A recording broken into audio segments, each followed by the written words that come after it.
Blacks in Technology. Blacks in technology. Blacks in technology. Blacks in technology. Blacks in technology. Blacks in technology. Welcome everyone to the Blacks in Technology Big Tech Talk podcast. This is episode number 103. Our guests tonight are Tye and Courtney Caldwell of the startup ShearShare. This is a podcast show where we talk to people of color who are engineers, innovators, educators, inventors, change makers, and entrepreneurs doing amazing things in the world of technology. This podcast is where they share their stories, experiences, ideas, knowledge, and perspective on tech with the BIT community. I'm your host, Greg Greenlee, and it is September 29th, 2016, 9 p.m. Eastern Standard Time. And if this is your first time listening, you can find us at www.blacksintechnology.net. We're also on Twitter. That's at Black in Technology, BLKINTECHNOLOGY. You can also find us on Facebook, facebook.com/blacksintechnology. We're also on LinkedIn. So that's linked. So just do a search on Blacks in Technology in the LinkedIn group and you'll find us. If you're on Twitter right now, you have any questions for our guests, tweet them using the hashtag BitTechTalk. That's BITTECHTALK. Blacks in Technology is a tech-focused community and media organization focused on increasing diversity in technology through increased visibility and participation of people of color in tech. We always focus on forming new partnerships and opportunities to assist our members with their continued professional growth and development. So if you want to partner with us, or if you have any general inquiries or any inquiries related to sponsorship, send us an email to contact us at blacksintechnology.net. A couple of announcements before we get started. I want to talk about the Black Enterprise Tech Connect Summit, which is a 2-day event filled with insightful tech talks, interactive technology workshops, and one-on-one sessions featuring some of the top minds in tech, such as Tristan Walker, founder of Walker and Company Brands, and many others. So we are actually giving away some passes to the Tech Connect Summit that's going on October 10th and 11th in San Francisco. So if you're interested, visit our website. There is a blog that we put out announcing the Black Enterprise Blacks in Technology partnership, and tell us why we're giving away. I think we have maybe 4 tickets left. We already gave away 1, so we have about 4 left. Let us know why you're interested, how you share your experience with our community, and we'll award those tickets to the best submissions. We're going to extend the deadline, but you have to be quick about it because that's coming up in a couple of weeks. So check out the website, fill out the form, let us know. Also, major announcement here. We are media partners for the Tech Inclusion Conference, Career Fair, and Startup Showcase. It's happening October 26th and 27th at the Innovation Hangar in San Francisco. That is a conference that Wayne Sutton has been putting on. Big ups to Wayne. Speakers include Dustin Markowitz, Leslie Miley of Slack, Monique Woodard, and Charles Hudson. So it's an inclusive tech event. You'll experience inclusive and accessible design, find diverse talent, learn new solutions to diversity and inclusion, meet underrepresented entrepreneurs and investors, speak with policymakers and educators, and network with other people who care about creating change in the tech ecosystem. We are giving away 5 free passes to that conference because of our partnership. If you're interested, check out the site, read the blog, tell us why you would like to go, tell us how you're going to share your experience with the BIT community, and then we'll pick the best submissions. So don't hesitate, because there's people that are already signing up and they're trying to win those tickets. So jump on it if you can. I want to dedicate this podcast, this episode. It's kind of fitting. I wish that it wasn't fitting. But we're talking about disruption in the beauty industry, with ShearShare.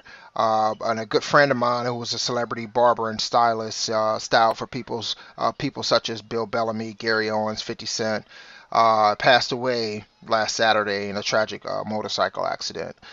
He was a husband, a father, grandfather, a pillar of the community.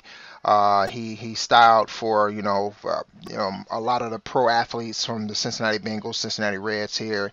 Well liked in the community. Everyone knew him. It was a ton of outpouring since his death. I just want to send prayers to him and his family, his wife Kim, a real good friend. And I just want to dedicate this podcast to him. This is for you, Devin Johnson. Rest in heaven, my brother.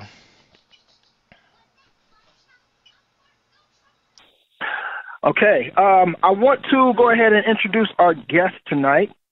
Our guests are Tye Caldwell and Courtney Caldwell. Tye Caldwell is a tech visionary whose goal is to disrupt the $265 billion, that's a billion people, not million, billion dollar beauty industry. He has more than 20 years of experience in beauty and salon management, 15 plus years as a business owner of an award-winning salon, and more than a decade as a coach, mentor, and advisor to the next generation of beauty entrepreneurs. Courtney Caldwell is a 2015 Direct Marketing News 40 Under 40 honoree and top Nifty 50 Women in Tech on Twitter. She spent the nearly 2 decades building leading teams in tech marketing for global enterprises, SMBs, and startups. So I want to welcome Tye Caldwell, Courtney Caldwell, founders of ShearShare, to the Big Tech Talk Show. Welcome. Thank you, Will. We're excited. Yes, thanks, Greg. Thanks for having us. You're welcome. You're welcome. I'm happy to have you. I started hearing a lot of stuff about what you all are doing with ShearShare, and it's pretty exciting. So before we jump into the questions, tell us a little bit about your backgrounds, where you're from, what your education is, and we'll start with Tye. Okay, well, let me first say this, and let me send my condolences out to your friend and his family. Yes. And it's amazing. When you lose such a valuable person in the community, it's always going to be a loss for more people than just his family. So, like I said, we send our condolences out. We pray for the family as well and yourself. Yeah. Appreciate that.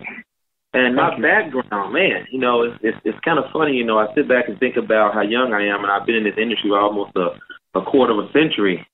My background is beauty and style. A lot of people mess with me because I'm a pretty stylish guy. So I tell them you can't be in beauty and barber and not have style. That is true. Right. So I'm from right outside of. Originally, I'm from right outside of West Memphis, Arkansas, a small town. I moved to Dallas, Texas when I was 15, and I had been cutting hair for a long time, man. Probably since I was like 11. And I have a pretty good knack for this industry and for my love and passion of cutting hair, styling, and all the things that come with it. So, it's one of those things where when God gives you a gift, you got to go with it. And he gave me this gift when I was like 19 years old. I said, you know what, God, let me do something that I already know how to do, that I would do for free, and that I could get paid for it at the same time. So I've been in this industry since I was 19, and it's been a blessing ever since. Education-wise, man, it's a blessing. Next month, I will be receiving my doctorate in professional barbering and cosmetology. Woo! So, congratulations. Thank you so much. I'm excited about that. And my biggest cheerleader sitting over here. That's great. She's always so excited. She said she can't wait to make our first reservation at the restaurant. That is very... Oh, man. Well, I also want to add that I always tell my husband he is unemployable. I can't ever see this man. He's really a true leader. I can never see this man like working for someone else. He's always a person who's like at the helm, leading the charge and being kind of like that servant leader. Right. And what he didn't share, though, Greg, is that he's also an author of a #1 best-selling book on how to achieve long-term success in the beauty and style Amazon. It's called Mentored by Failure. Check it out on Amazon. But so excited for him. He's done some huge things in the industry, and he's clearly leaving a lasting legacy for those after him. And so my background So Tye was being modest. He's always modest, Greg. I have to pull it out of him. Well, you know what? I'm answering the questions, Greg. So I don't like to add too much commentary unless you ask me to. So I let my wife do that for me. Okay. Smart man. No, so my background, Greg, is in technology marketing. I used to head Oracle's digital strategy and innovations group, had P&L for across about 5 different continents. Before Oracle, ran digital demand generation for a software company called Right Now Technologies. Before that, a host of other marketing technology roles and positions. And so marketing around any kind of SaaS-oriented business or apps has kind of been my wheelhouse. And so being able to do that collectively with my husband is like a dream come true. Excellent. And what's so exciting to me about this podcast is that you're taking something that is normally not in the wheelhouse of tech, right? So, style, salon, being a barber, that field has traditionally not been too tech oriented. And you guys are merging those two. And what I like most about that, beyond the merging part, is the fact that this is telling others, right, that you don't necessarily have to be that engineer in order to come up with a solution to a problem that is going to not only affect your community, but it can affect a lot of people worldwide, globally. And so I like that narrative that you all are bringing. Absolutely. So Tye, I want to know a little bit more about your background as far as beauty and salon. Now, tell us a little bit about your experience. Like, how'd you get started in it, and then how'd you build your business? Well, like I was saying in the first part, it was one of those things where I knew that God was taking me to a place where He had destiny for me, and something destined great, and it was a gift that I had. So I went to school. I was going to traditional college, conventional college, so to speak, and I was working at the hospital at the same time. And, I was always cutting hair, whether it was my friends or whatever. And the situation happened where I was able to start going to barber and cosmetology school. At the time, those schools were merged, so I could actually get both skills at the same time. So I was able to do that. And after about a year and a half, I went into the salon, and I was a student teacher in the school. So I was not only the man, I had a lot of customers, but I was also helping to bring out the other 52 chair students that were in there. So I was making sure they was on top of things and making sure they were becoming experienced in what they were doing. So my first day out of school, I go to a salon, and I worked from 9 to 9, and I only cut one head. So I made $10 my first day. I love that. 12-hour shift, $10. If you break it down, that's 78 cents an hour. Who would go back after that? That's between 78 and 82 cents an hour. So, who would go back? I had to learn that wasn't failure. That was a pivot. So, one of the things that I learned about understanding this business, everybody asks me all the time, how did you grow? I said, it's all about growing one customer at a time. In this business, it's about retention. And so my experience came off of all the setbacks and the pivots and the failures that I had to go through. But, it's been one of the great things. I never really wanted to be a salon owner, to be honest with you. Working in the salon that I was in was a great salon, but you always find that in our community, and I want to be able to say this on your show, in our community, we don't demand excellence.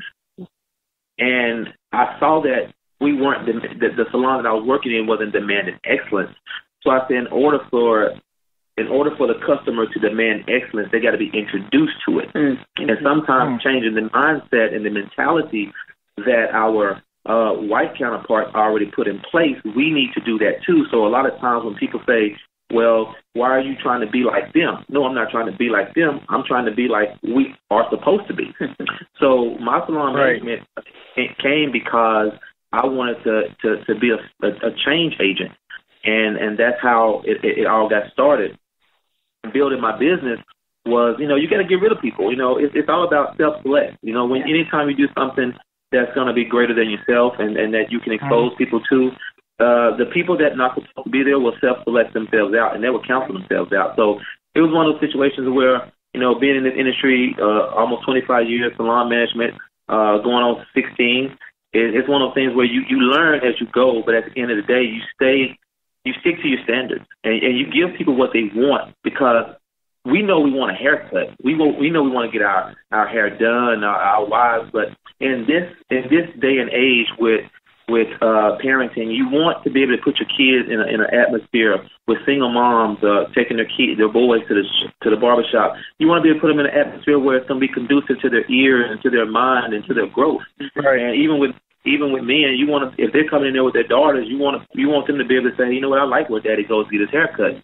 So I demanded excellence, and here we go. Here's almost 16 years later, and I've been best salon in my area for the last 2 years, going on 3. Mm-hmm. Right. Excellent, and that's a really good point about demanding excellence. It mirrors what I try to do with Blacks in Technology. It's not about proving anything to anybody or having them look at us a certain way. It's about us and within the community building ourselves up, being better at what we do, and using our collective knowledge to help each other out and to be the best that we can be. So that really hit home. Appreciate that. I appreciate it. True. So, Courtney, tell us a little bit. You have experience in the tech marketing space. So start off telling us what is tech marketing, and how'd you get started in that area, and why did you choose? I'm pretty sure you have a background in just marketing. So why did you choose the tech space to go into? Yeah, no, that's a great question, Greg. I really believe that technology marketing chose me. I always knew going into undergrad that I loved all things marketing. I knew that I had a special knack for being able to make things look and sound appealing, and so marketing for me was just an easy decision when I was thinking about what to major in. And then when I went back to school to get my master's in business, same thing. I majored in marketing again. It was just one of those things that kept calling me. And then I found myself in environments where I like to run really, really fast, and I liked environments that require change constantly. And so that's why I say that technology marketing kind of chose me. So I found myself, working for software companies over and over again. I found myself working for technology firms over and over again. I found myself working with and advising tech startups or companies that were focused on building apps to disrupt their industries over and over again. And I think really it's because those industries move very, very quickly. And likewise, now that I'm partnering with my husband on this venture called ShearShare, both beauty and technology marry very well, and they both are industries that move very, very quickly. They can be a new hairstyle next week. I don't know how many different nail colors, we're going to invent. It seems like there's a new one every day. There's going to be a different way to cut somebody's bangs, or there's going to be a different way to massage somebody. I mean, it changes like overnight.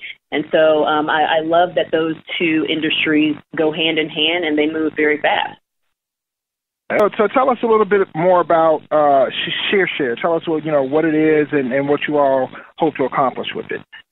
Yeah. So ShearShare is a brand new app, actually first of its kind app that connects salon and barbershop owners to individual stylists to fill their unused salon suites on a temporary basis.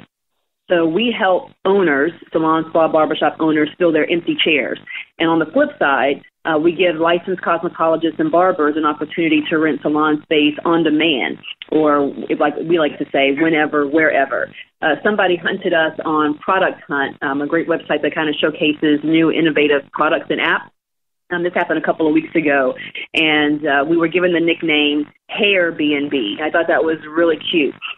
So we are, Hair B&B, but without the overnight stay.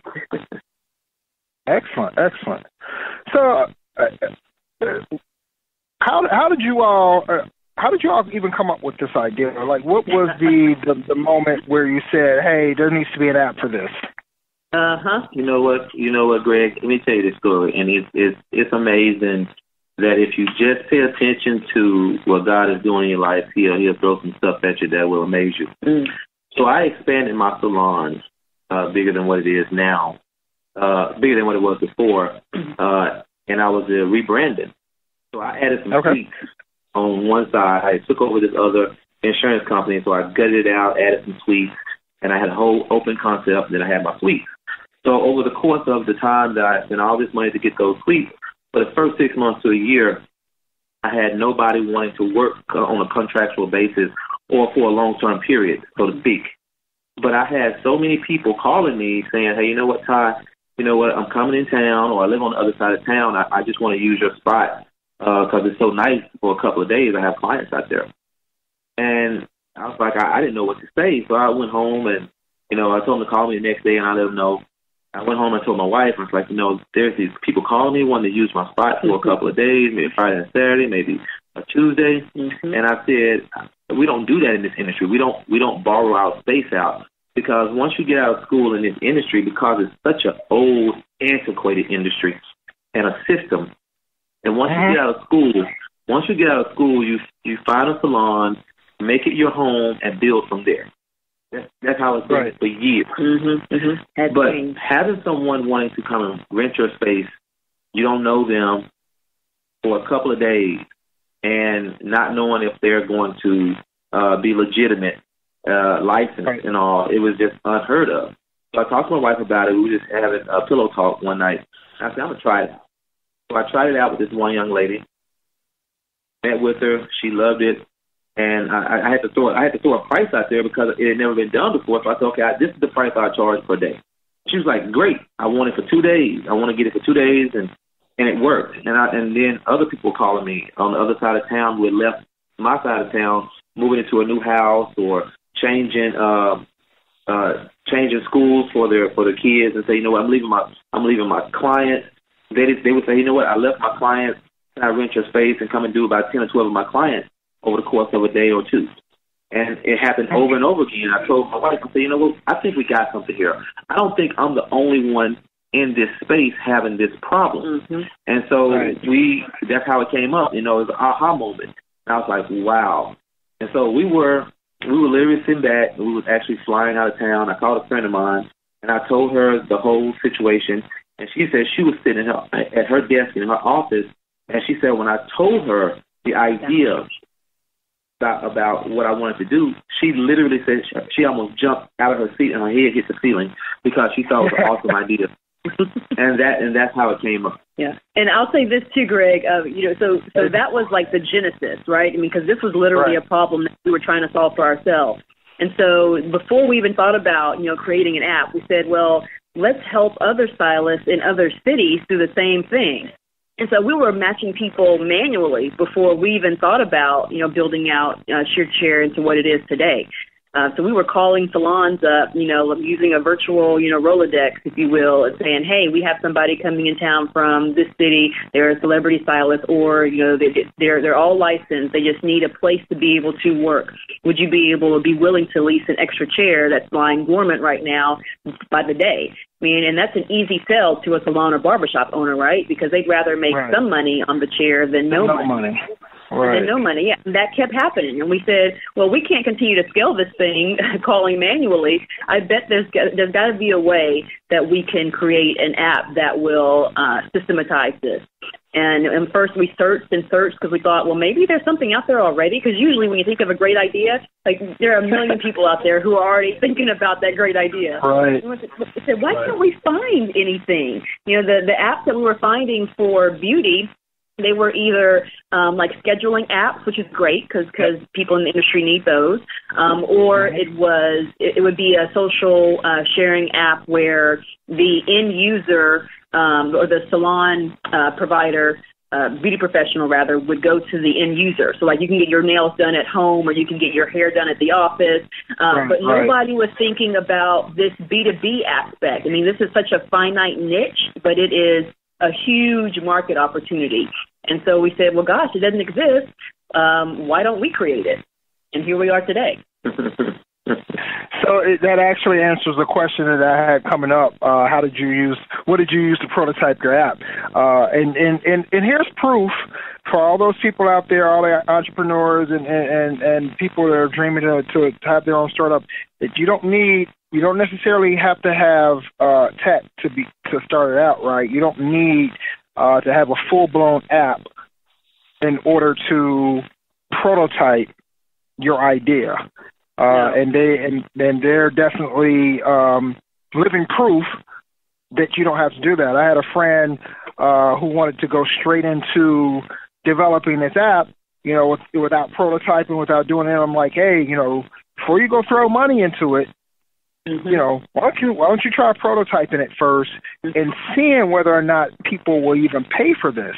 So I think that's a very, very good point and thing that you brought up about, prototyping without even using any tech. You guys did it manually. You proved that it worked, and then that's when once you found that this is something that people will actually pay money for and it's useful, that's when you actually went into trying to build the app. So that's very, very good stuff. Yeah, Microsoft Excel will be your best friend. We just started using pen and paper, and I'll say this too. We also created a survey, because we said, well, it looks like it's working, but let's get some survey responses in mass to make sure that it's not just a Dallas thing, it's not just a Texas thing, it's not just an Atlanta thing. Make sure you guys leverage. If you're thinking about doing something big, and coming up with this innovative idea, just have a couple of proof points. And for us, we just leverage some of that free software that would provide free surveys. And so we use Qualtrics. I know there are a lot of other ones out there like SurveyMonkey and whatnot, but we use stuff like that just to be able to analyze the data and kind of keep things organized. And definitely, let's say this right here. We started with a great pen and a nice Chipotle napkin, and we drew out every screen that we have on our app. That's right. And so, it wasn't something that we knew how to do. It was something that we had a vision to build out, and we say, how is this going to look? Mm-hmm. And we actually still have that napkin, and that's what we showed the development team in order to build out the app screen by screen. Yeah, because this wasn't something where, Greg, you can't say, hey, random dev team, who's great at coding, this is my idea, go build it. Because they'd be like, well, how do you even start with something like that? I mean, you have to have the subject matter expert, and in our case, that's Tye. His wheelhouse is all things beauty. And so literally, we had to sit down and draw out every screen, like what would the first screen look like? Okay, what's in the mind of a cosmetologist or barber when looking at the second screen? And then how do you make that a very easy usability flow throughout the entire process? And how do you get close to, being able to book? And only he's going to have that type of knowledge. A dev team, wouldn't know that. Very, very good points. And I love the fact that, because I run into so many people, and not that, I'm some entrepreneurial person, so to speak, as far as, tech entrepreneur. I know engineering quite a bit, but I do know, just interacting with some entrepreneurs within our community and other people, that I run into people all the time who come into the bit community, and they're initially wanting to, hey, I need a developer for this, right? And they don't have any type of concept as far as any type of diagrams or how they want things laid out or anything like that. And then they, people who just want to throw money into it, and it's like, when you're first starting out, you should try to keep your costs as close to zero as possible. Yeah. Use all the free tools out there that are available as much as you can, but try to keep costs to a minimum until you know that this thing has legs and can take off. So I think that's some very, very good points that you all brought up. So let me ask you this: what is the surplus of? So you have this idea, right? And you first kind of test it with your own shop.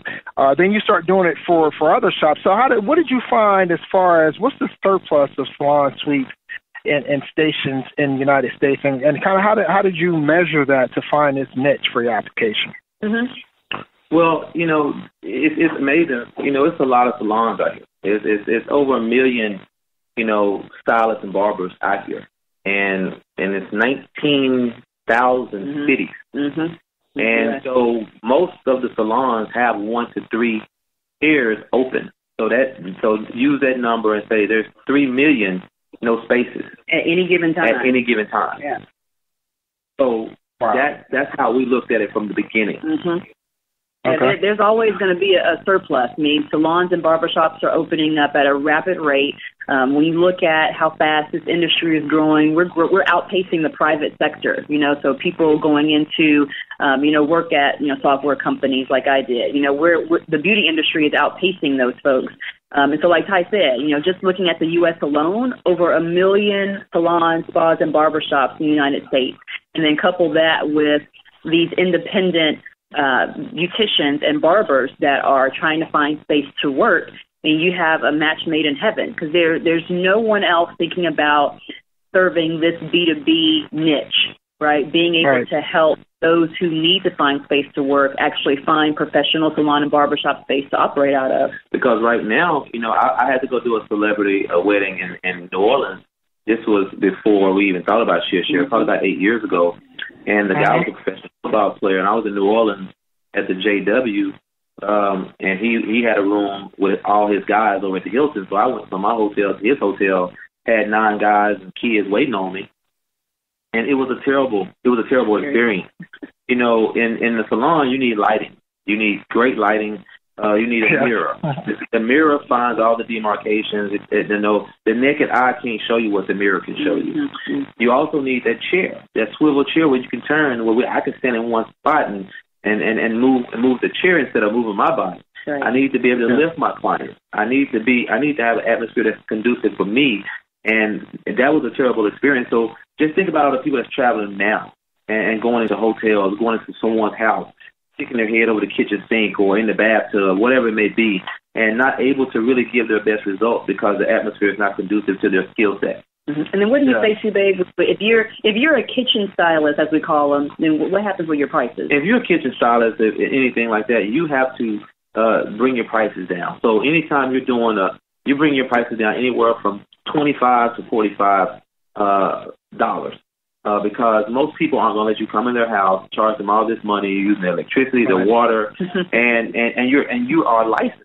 Mm-hmm. So it's best to put people in environments that are going to make them feel good, and you're also going to get the results that you want, and they'll feel good about what they're getting. That's right. And I'll say this too, Greg. So Tye and I sit on the advisory boards of cosmetology schools, and so we're constantly talking to this up and coming, the next generation of beauty entrepreneurs, right? And what we constantly hear, even before we build out the app, is that I graduate next week, and my biggest concern is booth rent, because many of them are paying booth rent in order to jump into the industry. And some people choose to go commission, some people choose to go salary, but many more than not choose to do booth rent. And it's really difficult. And you heard Tye's story. The first day on the job, he worked 12 hours and made $10. That include tip, baby? No tip. No tip. And so if you're thinking that booth rent, runs anywhere, weekly booth rent runs anywhere from, $125, up into the 300s, depending on what part of the U.S. you're sitting in. That's a really hard nut to crack when you're first coming out and starting to build up your book of business. And so we wanted to also talk about those people who were just starting out in their career and how we can help them to not leave this industry, because, by the way, 80% of cosmetologists drop out of the industry within 5 years.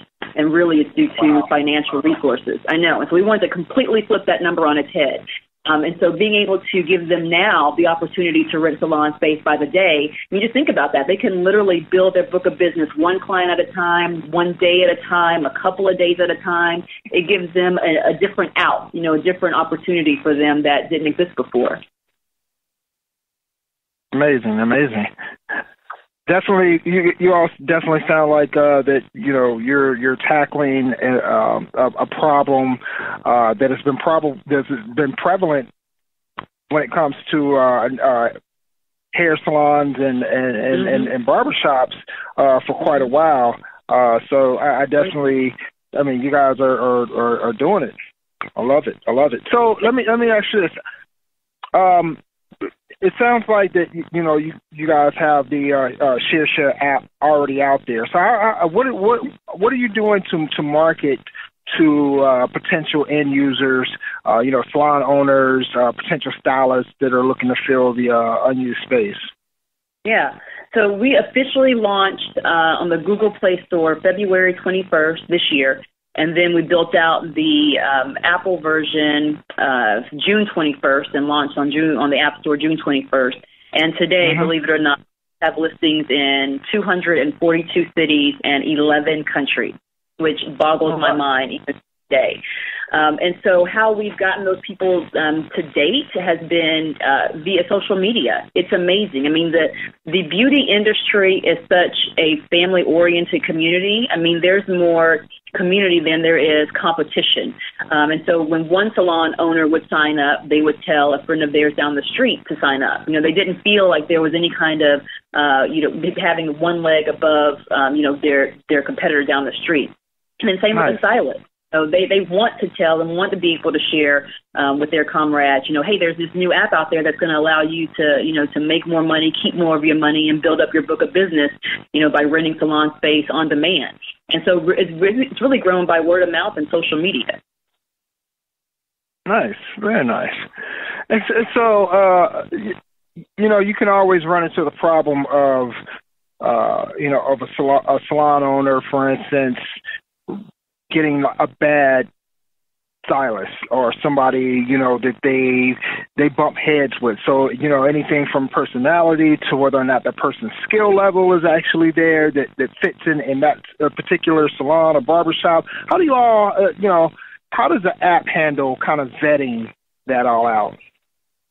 Yeah, I'll start answering that one.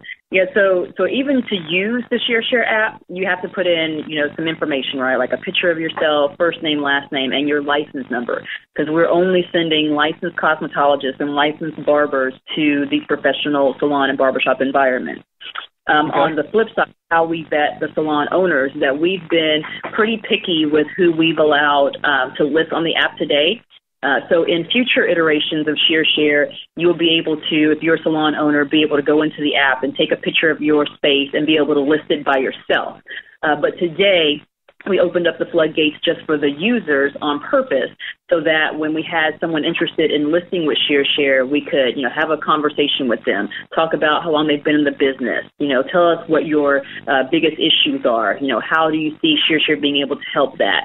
Have you remodeled lately? Why have people been leaving, or why do you think you haven't been able to get people to use your space? And so from there, we've been able to, choose, I would say, the best of the best, within certain cities. And picking all the stylist barbers, based on skill, we wanted to make sure they had a space that they could go to. So we have a box for each one. Barber, stylist, makeup artist. We're actually working right now on the other parts of it in our next phase.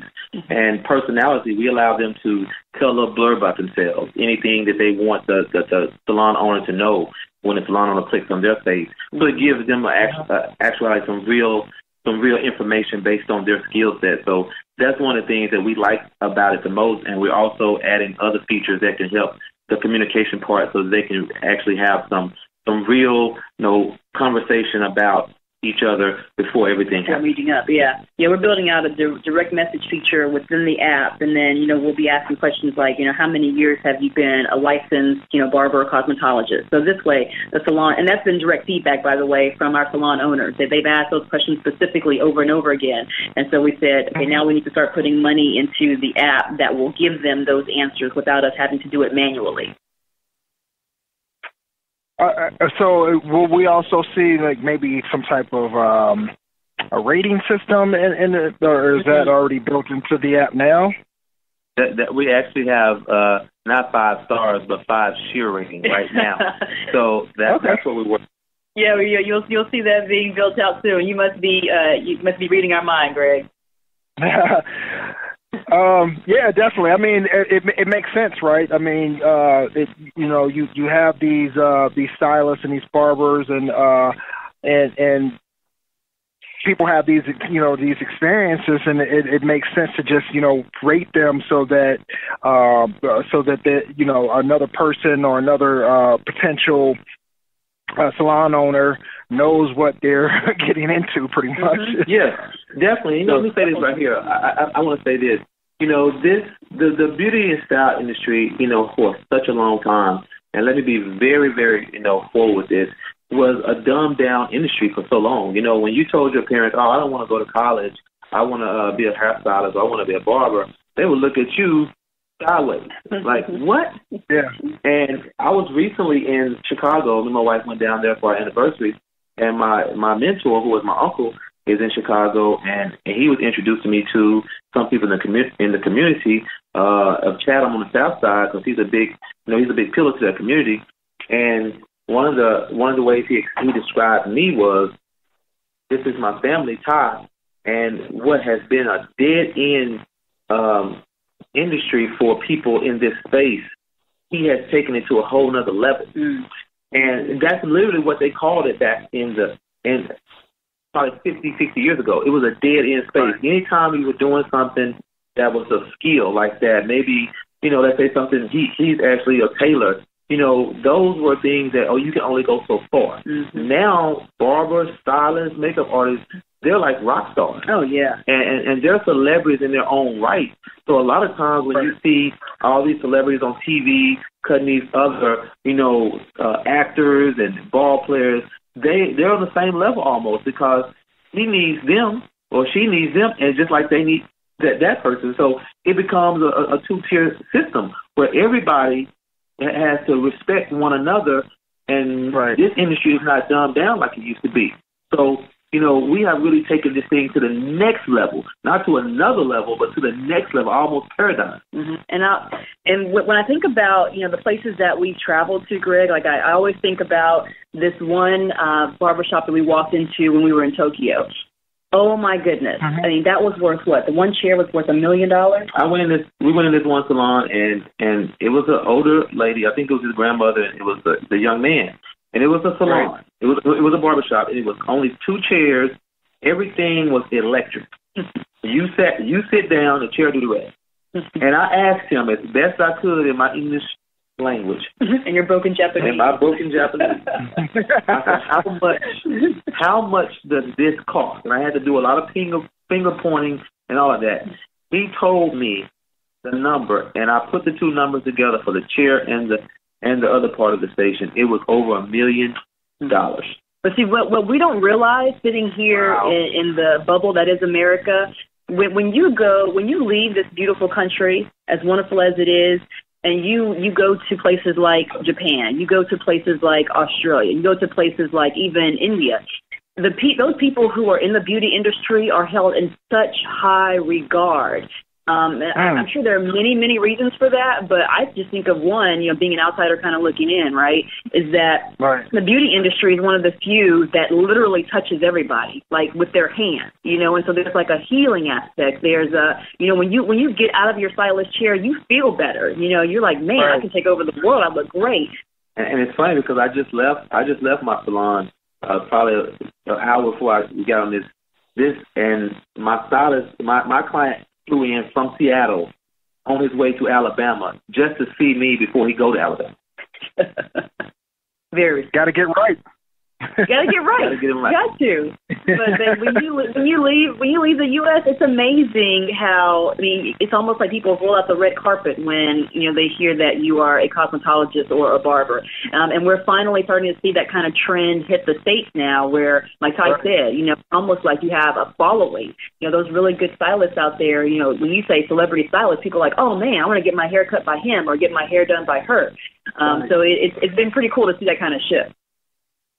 Yeah, it's funny that you bring that up. My friend Devin, who just passed away here in Cincinnati. I mean, I remember coming up, you know, as teenagers and young adults.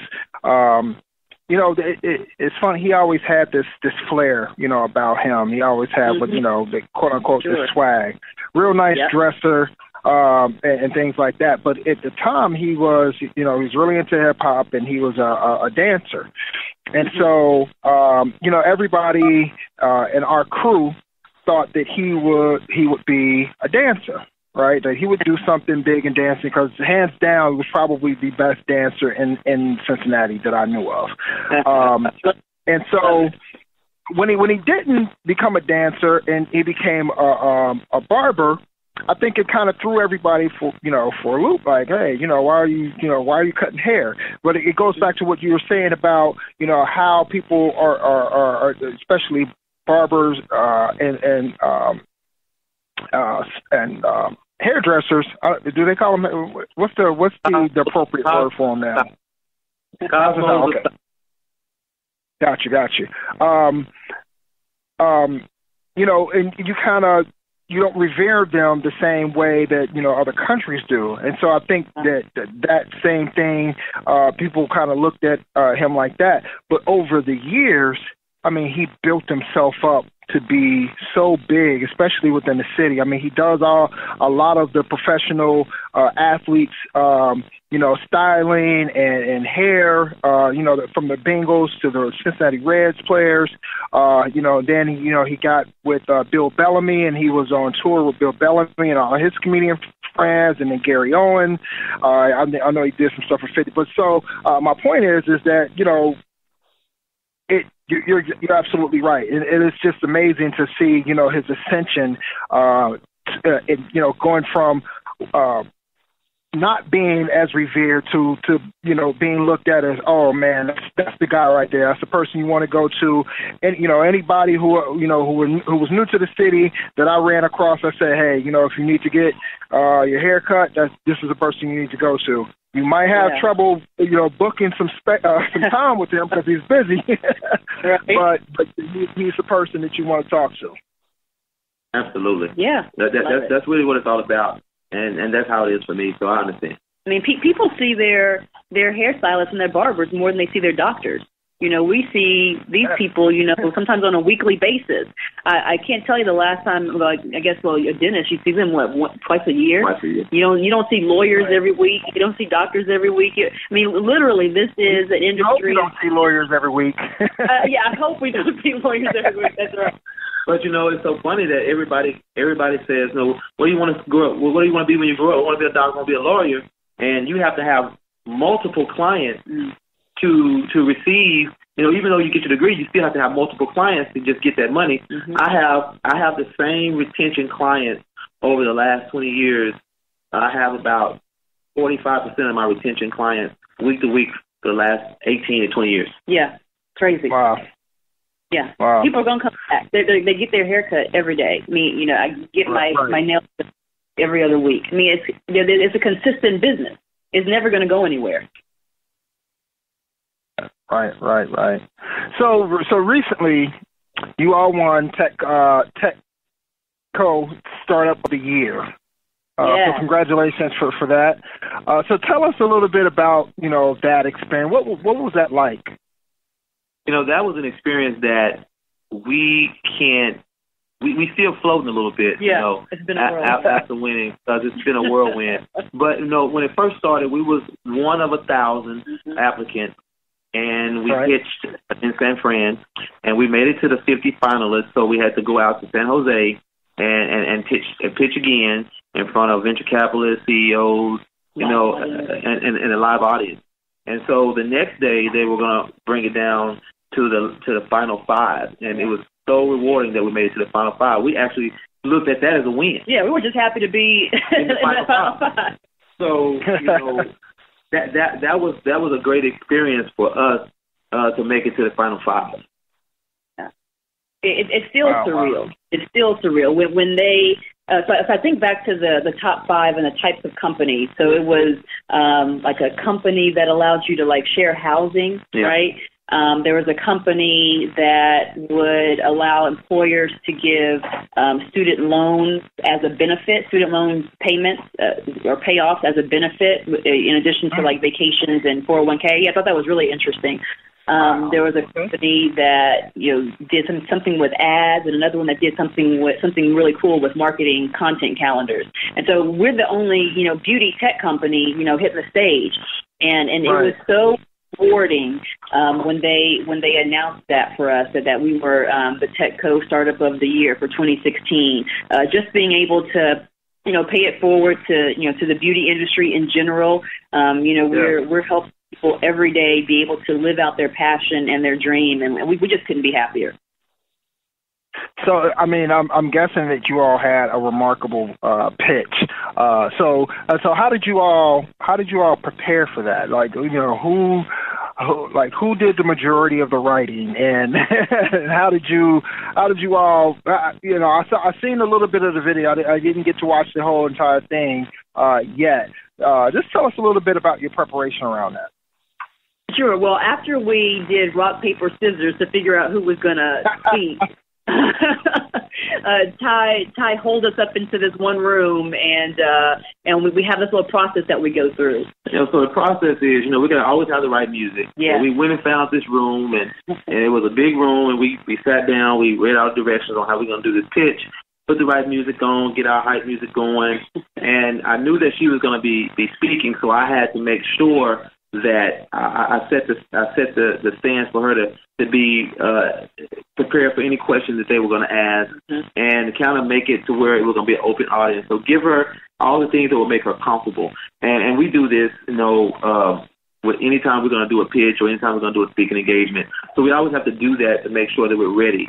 And that's how, once you get your little music on and you get your mind going and you start throwing ideas out there and you start understanding what slides need to go, because we had to condense these slides from about 15 that we had to 4. Yeah. And so that was pretty tough, because we had to give them the information that they needed. And talking for 5 minutes, believe it or not, I speak all the time for an hour and a half, 45 minutes. 5 minutes is a long time, believe it or not, when you got a pitch. So we had to really get our minds right to prepare for that pitch. And let me tell you something, when I threw the pitch, she knocked it out the park. It's teamwork, all around teamwork. Nice. So public speaking is intimidating as it is, just alone, just being able to go up there and speak to a crowd. So I can't even imagine how pitching, when there's, things that are at stake, such as money on the line, and convincing people to believe in your idea. So give us some tips. What are like 3 main tips for pitching that you can give our audience? Ooh, that's really good. I would say, first of all, it sounds so simple, but when you're pitching, engage the audience. A smile when you're talking goes a long way. Because people can see and they can hear that smile and that passion come through. So something as simple as, just smiling when you're in front of a group of people. And it really does help, believe it or not, to know what you're talking about. There are a lot of people who have some great, brilliant ideas, right, around, changing an industry for the better, or, leaving a lasting legacy, or coming up with a new app. But if you're not passionate and know your numbers, know your background history, know why you're doing what you're doing, that shows. And so, investors will always tell you they want to work with people that they like. They want to work with people who are passionate about what they're doing, and they want to work with people who have a vision for the future, because they're not trying to figure it out. They just want to help support somebody who does. So I would leave those as my tips for pitching. And I'll add this, investors don't ever want to figure out what you're trying to say.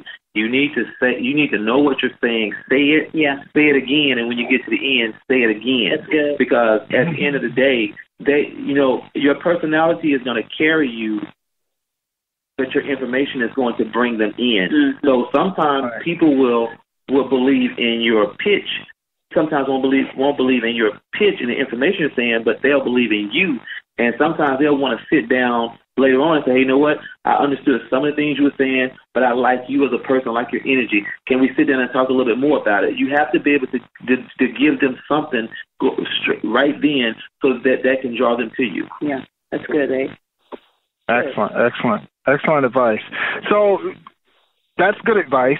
Tell us about some of the worst advice that you've been given as a startup, and then what's been the best advice? Okay, I'll do the best. I'll do the worst. You do the best. I'll do the worst advice. I'll say would be you need to have a tech co-founder. Yeah. And you need to have somebody that know what you're doing to be able to code. And so, if you're one of us that aren't techie at all, except for using our phones and our iPads and all of that, that's challenging because sometimes most people won't make it to the doorknob of the door to even try to open it up with that advice because that's not good advice to tell someone. Mm-hmm. I agree. Yeah, I remember when we were told that we should have a technical co-founder. We should go out and look for a CTO or, just somebody who can start coding this thing. And we're like, well, we don't know that many people who would, leave their jobs to do something like this. So we did the next best thing and worked with a development team who is extremely sharp in all things design and development, and we couldn't be happier. As far as the best advice, let's see if you agree with me here. I would say best advice we received is, don't worry about the investment. Don't worry about trying to, raise capital from angels and VCs right now. Just worry about doing the business, the day-to-day operations. Because if you have the numbers and you have the traction and you have people using your app and they are constantly giving it a 5-share rating, those people will come to you. They'll find you. And so I think that's been really, really solid advice. That's good. And you got to focus because I think what a lot of people don't understand is they look for the A to B line. And when in actuality, there's no A to B line to anything. You have to be able to, the rise to success is going to be real quickly and swiftly, and it's going to take some time to get there. But most people are looking to win right away. Well, I got a great idea. Why can't nobody understand it? Well, I thought this was an awesome idea. Well, you got to stay focused because sometimes if you let other people get in your head, they can allow you to disintegrate in your dreams. And you got to be around people and focus. And I used to always tell my wife, and let me say this before we move forward. When she was working for the corporate offices, and I knew she was a rock star, she was taking the company to the next level. I said, I wish I could hire someone like you. I said, I wish I could afford someone like you. But here it is now. We're working with ShearShare. So, I've been blessed. He got his wish. It worked out. Yeah. And as far as the worst advice, it's funny because it's like, if you, how do you know who is skilled enough? Right. So if they say, go and get your technical co-founder, how do you vet somebody like that if you don't have that type of engineering or tech background? How do you even know? Someone could be selling you a load of, BS about their skill sets and about what they can do. And next thing you know, you're mired in code that doesn't work, and it's 6 months down the road, and they're not producing, or they do produce something, but it's not what you want, or it doesn't work correctly, or So I definitely understand. Sometimes sometimes it's easier for some people to go out there and get a technical co-founder, usually because they have a stronger technical background. But for people that don't have that traditional tech background, it can definitely be difficult. So definitely say this right here, and I know that we're running short on time. definitely always build anything that you want going forward. Build on relationships. Yeah. I'm very, very keen on relationships. That's very important to me. Yeah. So we use the relationship that we had with a friend of ours that pointed us in the right direction. And we talked to this person for about an hour, told them what we want. We expressed that we were really about relationships. They understood the sincerity in what we were trying to do, and we met up, and that's how it works. But we went through a couple of people, but definitely lean on your relationships, because when your relationships are good, they're going to put you in the right direction. It's kind of like you were doing with your friend you just lost. You would tell people to go to him. It may be hard to get in, but but what most people do, well, you know what, man, he's too busy. I'm going to go to another person. When in actuality, they should have been a little bit more patient and waited. And you were the go-to guy to get them to the right person. Yeah, you'd be surprised how far relationships take you. Oh, definitely. And we didn't cover this, and I don't know if you can give us a quick answer before we kind of wrap up here. But how does the app actually generate revenue for you all? Yeah, sure. So we actually charge a commission for each booking. So for salon and barbershop owners, it's completely free for them to list with us right now. They can do that through our website, ShearShare.com, and clicking on the link that says Become a Host. And so when there's a booking, then we get a certain percentage of that booking that they've already accepted. Okay. Got you. So I know you stated this earlier in the podcast, but if you could tell us again, where's the app available? The app is available on the iOS, Apple, and it's available on Android.